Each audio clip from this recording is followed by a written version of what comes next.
Alors, toujours sur zone vide, Tesla étend la garantie de certains modèles S et X à cause d'un problème avec l'IMMC de l'ordinateur central.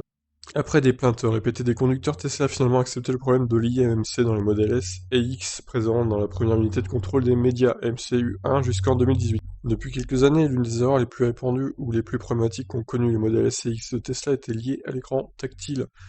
On vous disait déjà que Tesla risque un rappel massif de Model S à cause d'un problème de fichage, et le constructeur semble enfin reconnaître le problème. Certains propriétaires pensent qu'il s'agit d'un problème lié à la mémoire IMMC intégrée dans le MCU, unité de contrôle des médias. L'IMMC intégrée était d'une capacité de 8 Go, mais la mémoire interne était trop limite face aux mises à jour et aux téléchargements provoquant de nombreuses défaillances. L'écran tactile devenait par exemple moins réactif, le démarrage prenait plus de temps, ou l'écran se figeait et devait être redémarré. Ouais, ça ramait sévère, quoi. Pendant que le véhicule était sous garantie, Tesla a remplacé le composant.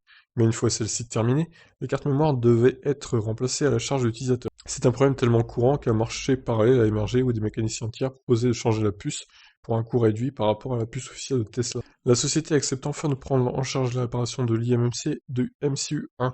Pour que les conducteurs soient éligibles à l'extension de garantie, ceux-ci doivent se signaler dans les 8 ans à compter de la date de la vente initiale ou avant 160 000 km parcourus. Depuis 2018, les véhicules ont plus ce problème, car il a été mis à niveau vers une version améliorée. Celle-ci gère beaucoup mieux la mémoire libre et disponible. Cependant, de nombreux utilisateurs ont dû acheter un nouveau MCU depuis qu'il avait dépassé les 4 ans de garantie sur leur voiture Tesla et ne seront sans doute jamais remboursés.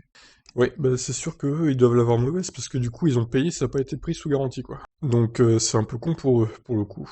Bon, voilà, c'est une bonne nouvelle d'un côté, puisque finalement, le problème sera pris sous garantie si ça dépasse pas 8 ans ou 60 000 km, évidemment. Voilà, je vous laisse réagir à cette actu. Ciao.